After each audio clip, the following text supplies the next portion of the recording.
যুবক তোমাকে বোঝাতে চাইছি, তুমি যত দিন বাঁচবে, যদি 20 বছর 30 বছর ধরেও প্যারালাইসিস হয়ে যাও, বিছানায় পেশাব পায়খানা করো, তোমার স্ত্রী তোমাকে ছেড়ে গেলেও তোমার মা কখনো তোমাকে ছাড়তে পারবে না। আমি তোমাকে চ্যালেঞ্জ করে বোঝাতে চাইছি, তোমার মা তোমার আপন, তোমার আব্বা তোমার আপন। তুমি যত বিপদেই পড়ো, যত মুসিবতেই পড়ো, মৃত্যুর আগে পর্যন্ত তোমার মা আব্বা পশ্চিম কালেও তোমাকে দূরে ফেলতে পারবে না। এই আব্বা মায়ের সঙ্গে আমরা খারাপ ব্যবহার করি।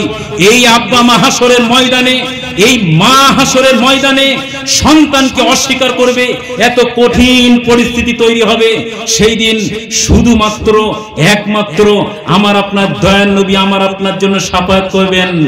আমার আপনার নবী বলবেন, ইয়া রাব্বি হাবলি উম্মতি, হে আল্লাহ আমার উম্মতের কি হবে, আমার উম্মতের কি হবে।